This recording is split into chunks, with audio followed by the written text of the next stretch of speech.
Bonjour à tous. Aujourd'hui, je vais évaluer un petit aspirateur que l'on peut utiliser sur des meubles recouverts de tissu tels que la literie d'un lit ou les rembourrages d'un fauteuil ou d'un canapé. Il est équipé de dispositifs qui permettent d'aspirer et de détruire les acariens et autres petites bébêtes indésirables. Donc au niveau de sa présentation, il est relativement bruyant car c'est un aspirateur cyclonique. Donc, personnellement, je ne le trouve pas plus bruyant qu'un autre aspirateur cyclonique. Évidemment, il ne faut pas l'utiliser au milieu de la nuit. Donc vous avez un système à double réservoir que vous déverrouillez en appuyant sur le bouton qui est sur le côté. Vous appuyez sur le bouton, vous soulevez les doubles réservoirs en les faisant basculer vers l'avant. Ensuite, vous les dégagez. À l'intérieur de ce système, vous avez en dessous un loquet et l'aspiration de poussière. Vous appuyez sur le loquet, vous déverrouillez donc les deux parties. À l'intérieur de la partie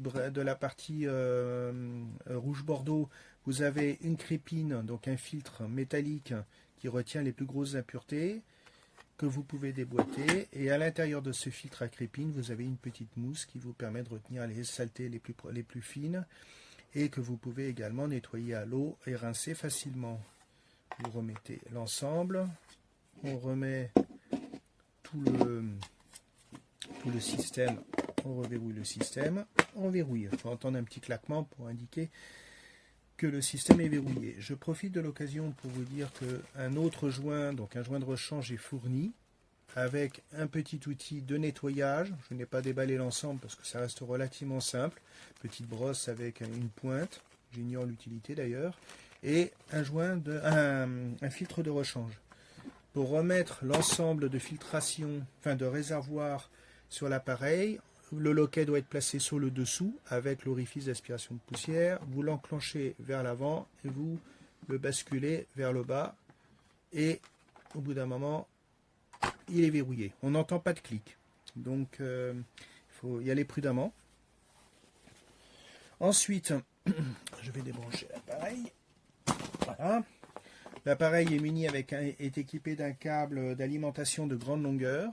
Donc, d'après ce que j'ai pu voir, a priori 5 mètres de long, avec une prise aux normes françaises. Donc, pas de souci. C'est une prise phase neutre. Il n'y a pas de terre, mais vu que la coque de l'appareil est en plastique, il n'y a pas de risque particulier.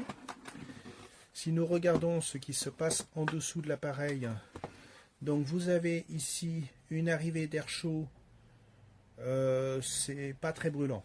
J'ai mis ma main dessus, c'est pas très brûlant. Je sais pas si ça apporte quelque chose. Vous avez aussi un générateur à ultrasons. J'ai vu ça dans le manuel, dont j'ignore vraiment la fonctionnalité. Je verrai à l'usage. Vous avez ici donc deux rouleaux. Alors ces rouleaux, vous pouvez les démonter pour les nettoyer. Donc vous avez deux loquets orange, ici et ici de chaque côté. Vous les écartez, vous les faites glisser sur le bord. Donc ce loquet par là, ce loquet par là.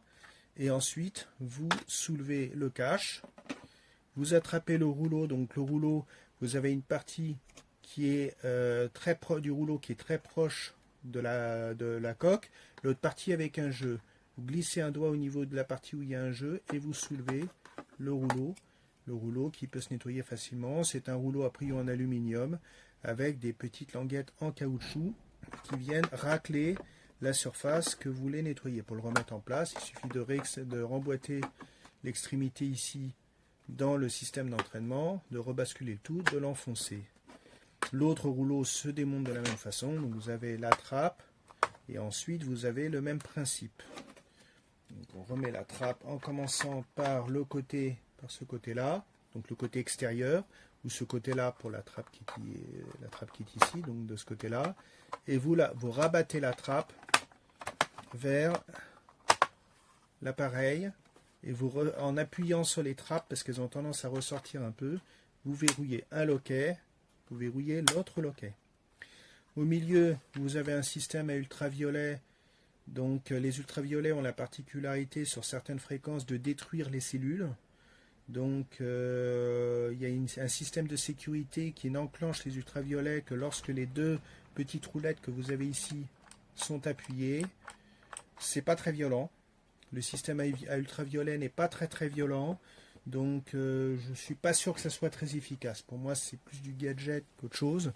Maintenant, on ne peut pas savoir si ces appareils à ultraviolet fonctionnent du fait que seul un laboratoire, en prélevant un échantillon de l'objet nettoyé, pourrait vérifier s'il reste encore des bactéries ou des micro-organismes vivants sur la surface de l'objet nettoyé. Donc ces appareils à ultraviolet de manière générale, il ne faut pas les prendre pour argent comptant. Il faut se dire que c'est peut-être efficace ou ce ne l'est pas. C'est un peu sur la base de la confiance de la technologie. Et donc, je n'ai pas précisé, mais derrière, vous avez deux roulettes. L'appareil est relativement lourd. Il pèse quand même son poids. Mais il a l'avantage d'être compact. Donc, il est vraiment... à la limite, je ne sais pas si je vais pouvoir mesurer facilement l'appareil, sa longueur du moins. Parce que l'appareil a une forme un peu biscornue. Mais si j'essaie de le mesurer, de l'extrémité du moteur jusqu'au bord ici, jusqu'ici on a, on voit pas, voilà, de ici jusqu'à là on a 33 cm. C'est-à-dire que si je prends l'appareil dans ce sens-là, du bord ici jusqu'au bord ici, on a 33 cm, sa cote là la plus importante. Donc c'est vraiment un appareil compact que vous pouvez ranger facilement dans un placard, voire dans un grand tiroir. Il ne prendra pas beaucoup de place.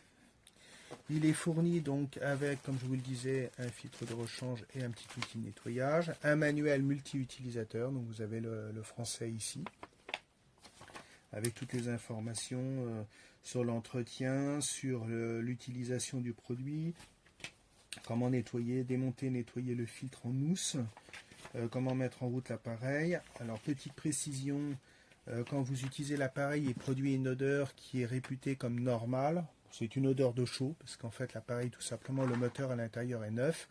Donc en fonctionnant, ça produit du chaud et notamment une odeur de chaud.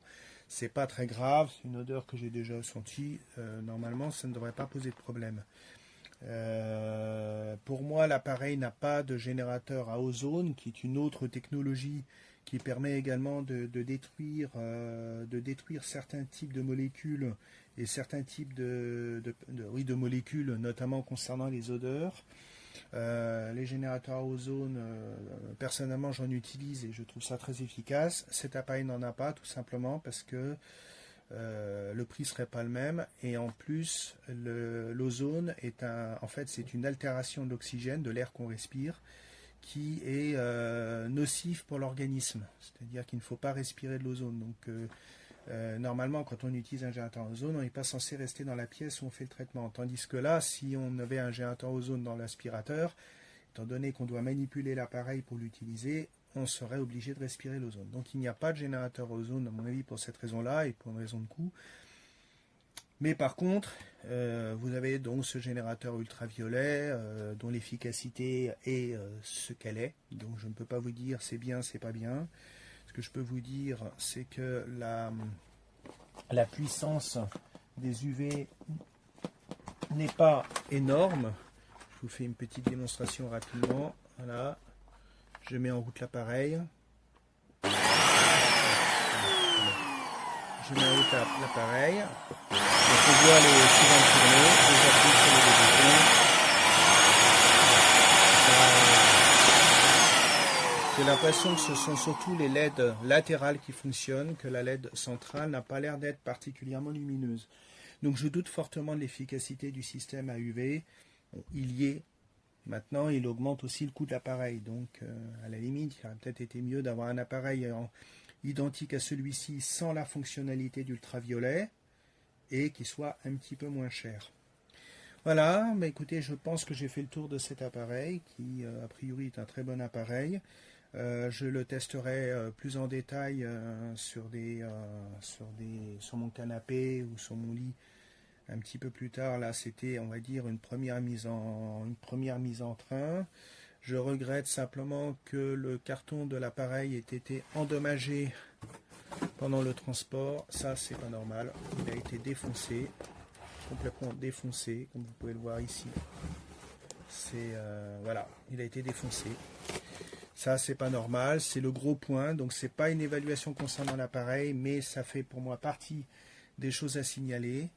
Et sinon, en dehors de ce gros point noir qui, heureusement, n'a pas eu d'impact sur l'appareil et les accessoires eux-mêmes, le reste me paraît tout à fait sympathique. Voilà, écoutez, je vous remercie de m'avoir regardé et de m'avoir écouté.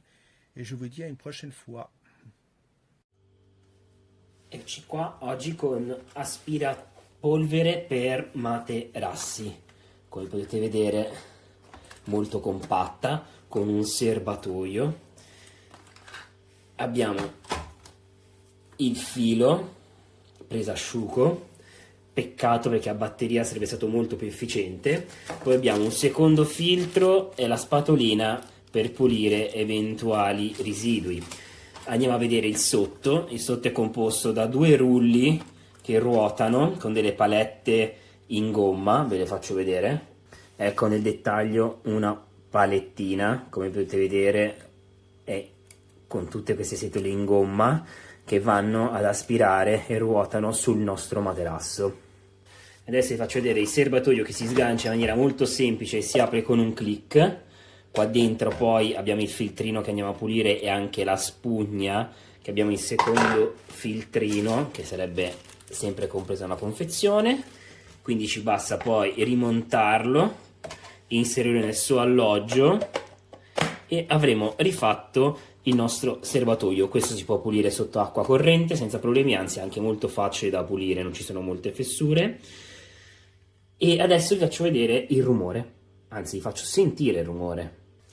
Accensione tramite un solo pulsante fisico e sotto, come possiamo vedere, ci sono i rulli che girano e poi aspirano e poi c'è la luce a V che si attiva quando le rotelline vanno a premere.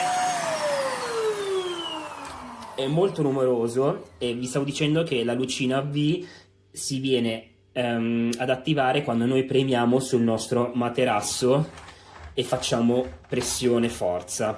Poi cattura gli acari, la polvere e c'è scritto che è anche ultrasonico. Comunque è bello leggero, si può usare tranquillamente con una mano. L'unica pecca, ripeto, è il cavo all'avere fatto a batteria, molto più trasportabile, molto più comodo.